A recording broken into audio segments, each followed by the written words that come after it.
Count down begins. 5 4 3 ಬೆಂಕಿ 10 10 10.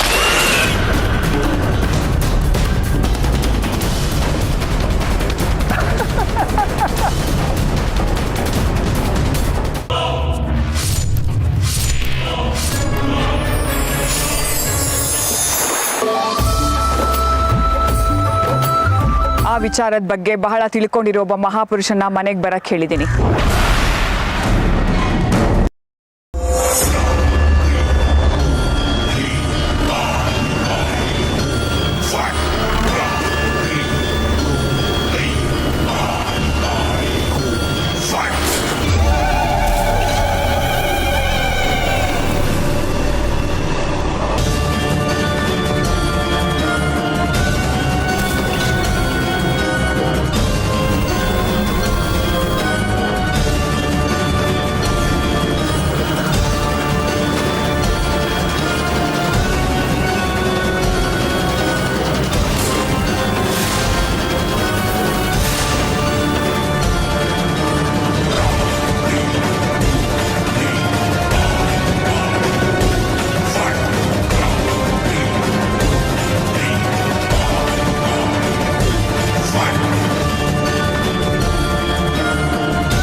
ಈ ಜಾತಕ ಬೆಳ್ಳಿದು.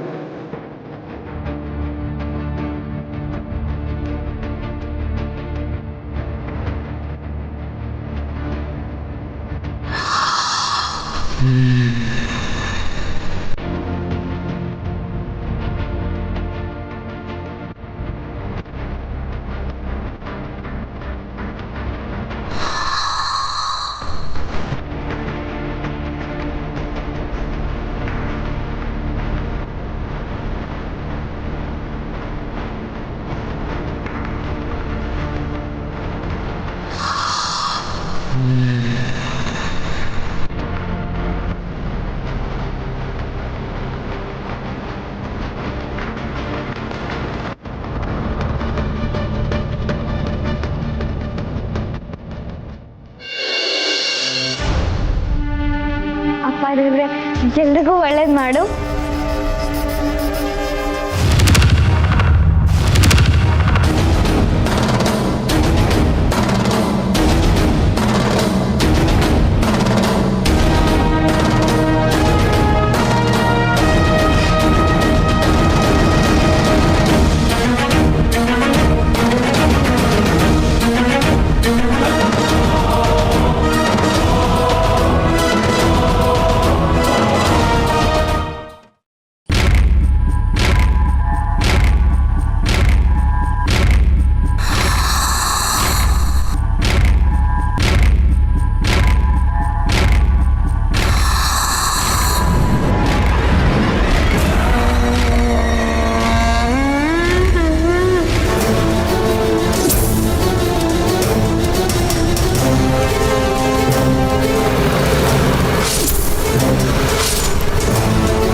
ನೀವೆಲ್ಲ ಬೆಳ್ಳಿ ಬಗ್ಗೆ ತಿಳ್ಕೊಂಡಿರೋದು ತುಂಬಾ ಕಮ್ಮಿ.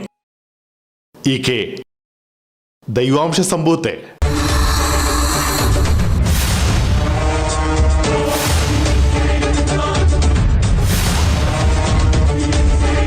ಬೆಳ್ಳಿನ ಯಾರೂ ಏನು ಮಾಡೋಕ್ಕಾಗಲ್ಲ. ಒಂದು ವೇಳೆ ಇದಕ್ಕೂ ಮೀರಿ ನೀವು ಆಕೆ ತೊಂದರೆ ಕೊಡೋಕೆ ನೋಡಿದ್ರೆ ಅದರಿಂದ ನಿಮಗೆ ಆಪತ್ತು. ಜೀವ ಹೋದ್ರೂ ಆಶ್ಚರ್ಯ ಇಲ್ಲ. ಬೆಳ್ಳಿನ ಕೊಲ್ಲೋ ಪ್ರಯತ್ನ ಅಲ್ಲ, ನೀವು ಆಕೆ ಕಾಲಿನ ಉಗುರನ್ನು ಕೂಡ ಸೋಕ್ಸಕ್ಕೆ ಸಾಧ್ಯ ಇಲ್ಲ.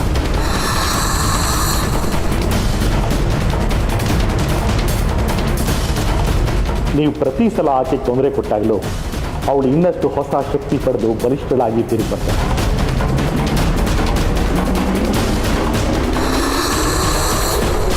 ಇದಕ್ಕೇನು ಪರಿಹಾರ ಇಲ್ವಾ ಗುರುಗಳೇ? ಆ ಬೆಳ್ಳಿ ನನ್ನ ಕಣ್ಣು ಮುಂದೆನೆ ಈ ಮನೆಯಲ್ಲಿ ಸೊಸೆಯಾಗಿ ಓಡಾಡೋದು ನನ್ನ ಕೈಲಿ ನೋಡೋಕ್ಕಾಗೋದಿಲ್ಲ. ನನ್ನ ಅಣ್ಣನ ಮಗಳು ಮಾಯಾನೇ ಮುತ್ತುಗೆ ಹೆಂಡತಿಯಾಗಿ ಬರಬೇಕು. ಪರಿಹಾರ ಅಂದರೆ ಆಕೆಯನ್ನು ಕಾಪಾಡ್ತಾ ಇರೋ ಶಕ್ತಿನ ಬಂಧಿಸಿಡೋದು.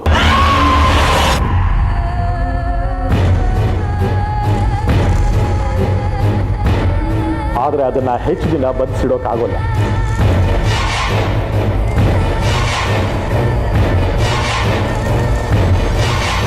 ಬಂಧಿಸಿರೋದನ್ನ ಬಿಡುಗಡೆ ಮಾಡಿದ್ರೆ ಅದರ ಶಕ್ತಿ ಇಮ್ಮಡಿ ಆಗುತ್ತೆ.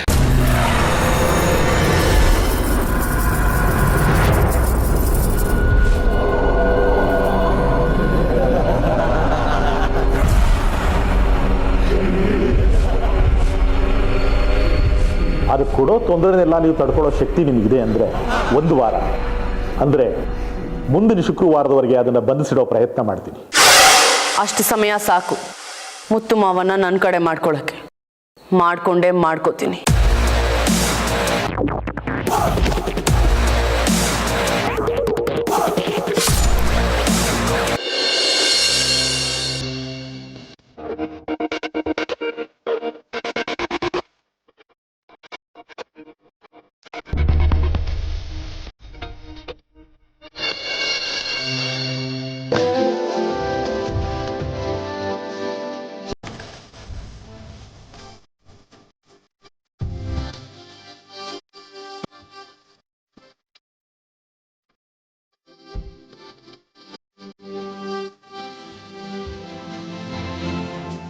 ಏನ್ ಬಂದಿದ್ದು?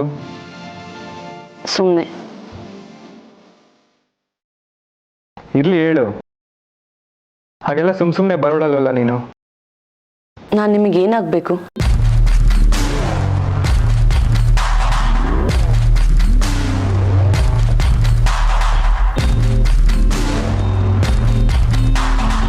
ರಿಲೇಟಿವ್ ಅಷ್ಟೇನಾ? ಅಷ್ಟೇ. ಹಾಗಿದ್ರೆ ನಮ್ಮಿಬ್ಬರ ಮಧ್ಯೆ ಏನೂ ಇಲ್ವಾ? ಏನೂ ಇಲ್ಲ. ಸುಳ್ಳು.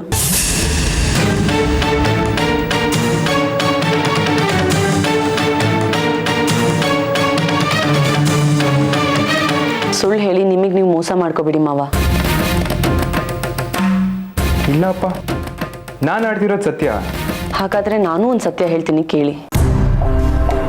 ನನಗೆ ನೀವಂದ್ರೆ ತುಂಬಾ ಇಷ್ಟ. ನಾನು ನಿಮ್ಮನ್ನ ಪ್ರೀತಿಸ್ತಿದ್ದೀನಿ.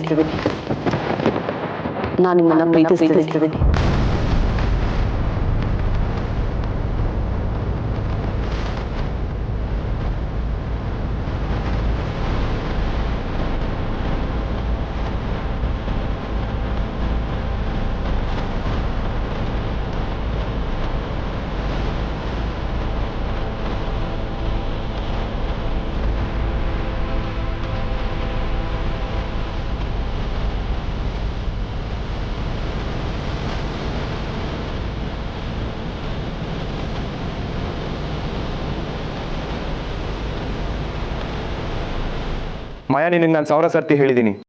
ನಿನಗೆ ಯಾಕೆ ಅರ್ಥ ಆಗ್ತಿಲ್ಲ? ನಾನು ಈಗಾಗಲೇ ಮದುವೆ ಆಗಿ ಹೆಂಡತಿನ ಕಳ್ಕೊಂಡಿರೋನು.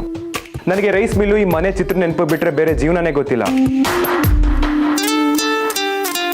ಆದ್ರೆ ನೀನ್ ಹಾಗಲ್ಲ. ತುಂಬಾ ಓದ್ಕೊಂಡಿರೋ ಹುಡುಗಿ. ಸಿಟಿಲಿ ಒಂದು ಒಳ್ಳೆ ಹುಡುಗ ನೋಡಿ ಮದುವೆ ಆಗು. ನೀನ್ ಅಲ್ಲೇ ಸುಖವಾಗಿರೋಕ್ ಸಾಧ್ಯ. ಆತರ ಪಟ್ಟು ನಿರ್ಧಾರ ತಗೊಂಬೇಡ ಮಾಯಾ. ನಾನು ಯಾವತ್ತೂ ಆ ಥರ ಪಟ್ಟು ನಿರ್ಧಾರ ತಗೊಳ್ಳಲ್ಲ ಮಾವ.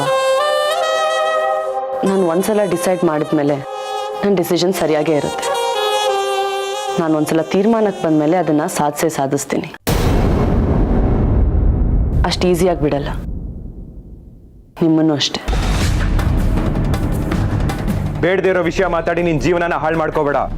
ನಾಳೆ ನೀನು ಊರಿಗೆ ಹೊಟ್ಟೋಗು. ಟಿವಿ ನೋಡು, ಬುಕ್ ಓದು, ಊರೆಲ್ಲ ಸುತ್ತಾಡು, ಇಲ್ಲ ಏನ್ ಬೇಕಾದ್ರೂ ಮಾಡು. ಆದ್ರೆ ಮತ್ತೆ ಊರ್ ಕಡೆ ತಲೆ ಹಾಕ್ಬೇಡ. ನನಗಂತೂ ಫೋನ್ ಮಾಡ್ಲೇಬೇಡ. ನನ್ನನ್ನು ನಂಬು. 10 ದಿವಸದಲ್ಲಿ ನೀನು ನನ್ನನ್ನು ಮರಿತೀಯಾ? ಓಹ್ ಹಾಗೆ. ಹೌದು. ಹಾಗಾದ್ರೆ ಚಿತ್ರಕ್ಕ ಹೋಗಿ ಎಷ್ಟು ದಿನ ಆಯ್ತು? ನೀವು ಅವ್ರನ್ನ ಮರ್ತ್ಬಿಟ್ರಾ?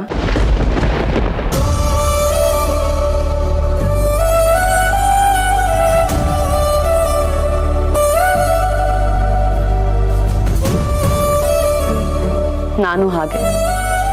ನನ್ನ ಮನಸ್ಸಲ್ಲಿ ನೀವು ಸದಾಕಾಲ ಹಚ್ಚೆ ಥರ ಹಸಿರಾಗಿರ್ತೀರ. ನನ್ನ ಜಗತ್ ದೊಡ್ಡದಾಗಿರ್ಬೋದು, ಆದರೆ ಅದರಲ್ಲಿ ನಿಮಗೆ ಮೊದಲನೇ ಸ್ಥಾನ. ನಿನ್ನ ಹತ್ರ ಎಷ್ಟು ಮಾತಾಡಿದ್ರು ಪ್ರಯೋಜನ ಇಲ್ಲ. ತಪ್ಪು ನಿಂದಲ್ಲ, ನಿನ್ನ ವಯಸ್ಸು. ಈ ವಯಸ್ಸಲ್ಲಿ ಯಾರ ಮೇಲೆ ಆಕರ್ಷಣೆ ಬಂದರೂ ಅದು ಪ್ರೀತಿನೇ ಅನ್ಸುತ್ತೆ, ಯಾರ ಮೇಲೆ ಕೋಪ ಬಂದರೂ ಅದು ದ್ವೇಷನೇ ಅನ್ಸುತ್ತೆ. ಇದ್ರ ಮೇಲೆ ಹೇಗೆ ಹೇಳ್ಬೇಕು ನಂಗೆ ಅರ್ಥ ಆಗ್ತಿಲ್ಲ ಮಾಯಾ.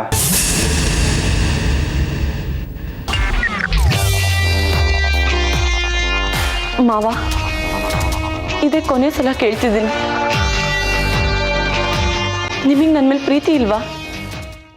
ಇಲ್ಲ. ಇದೇ ಮಾತನ್ನ ನನ್ನ ಕಣ್ಣು ನೋಡ್ಕೊಂಡು ಹೇಳಿ. ಏನೇನೋ ಮಾತಾಡ್ಬೇಡ ಮಾಯಾ. ಕಣ್ಣು ನೋಡ್ಕೊಂಡು ಹೇಳಿದ್ರು ಅಷ್ಟೇ, ಕಣ್ಣು ಮುಚ್ಕೊಂಡು ಹೇಳಿದ್ರು ಅಷ್ಟೇ. ನನಗೆ ನಿನ್ನ ಮೇಲೆ ಪ್ರೀತಿ ಇಲ್ಲ. ಇದೇ ಸತ್ಯ. ನಂಬೋ ಆಗಿದ್ರೆ ನಂಬು, ಇಲ್ಲ ಬಿಡು.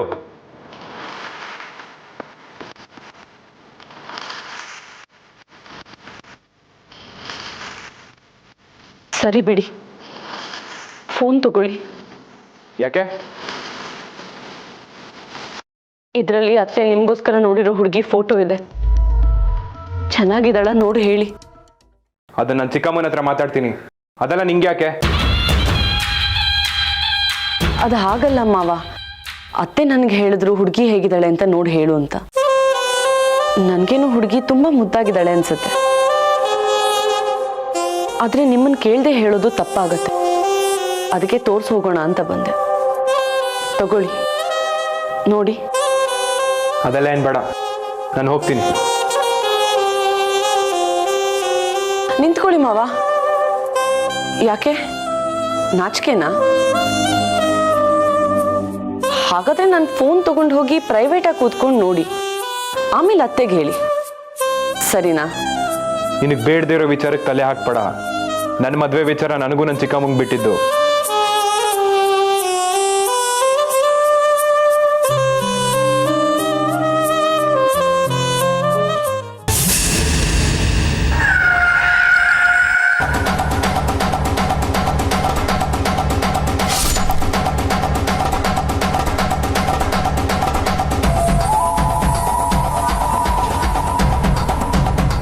ಏನ್ ಮಾಯಾ, ಮುತ್ತು ಮಾವನೇ ಹುಡುಗ, ನಿನಗಿಷ್ಟನಾ?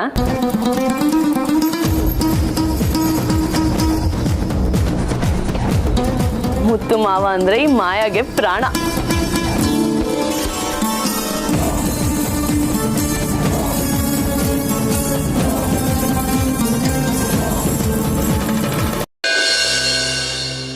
ದೇವ್ರೆ, ನನ್ಗೂ ನಮ್ಮ ಮುತ್ತು ಮಾವಂಗೂ ಬೇಗ ಮದ್ವೆ ಆಗೋ ಮಾಡು. ನೀನ್ ಮನ್ಸ್ ಮಾಡಿದ್ರೆ ಅಸಾಧ್ಯ ಅನ್ನೋದು ಯಾವ್ದೂ ಇಲ್ಲ ಅಂತ ಅಜ್ಜಿ ಯಾವಾಗ್ಲೂ ಹೇಳ್ತಿರ್ತಾಳೆ. ಹಾಗಿದ್ಮೇಲೆ ಯಾಕೆ ನನ್ನನ್ನು ಅಷ್ಟೊಂದು ಕಾಡಿಸ್ತೀಯ? ಪ್ಲೀಸು ದೇವ್ರೆ, ನಾನು ಎಷ್ಟು ಅಂತ ಕಾಯ್ಲಿ?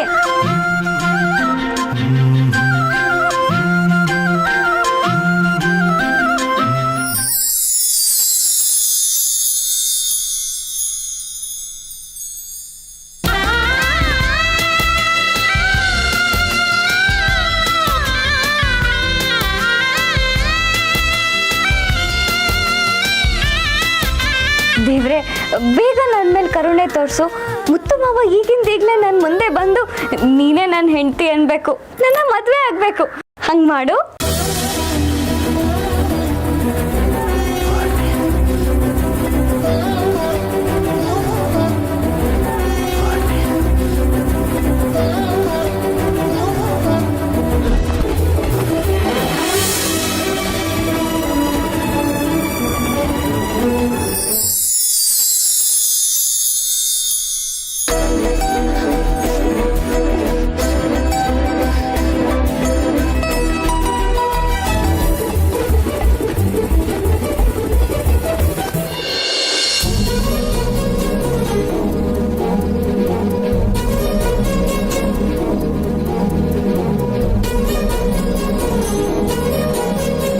ತಗೋ ಹಾರ. ಮಾವ ಇದೆಲ್ಲ ನಿಜನಾ? ನನಗೆ ನಂಬಕ್ಕೆ ಆಗ್ತಿಲ್ಲ. ಖಂಡಿತವಾಗ್ಲೂ ನಿಜ.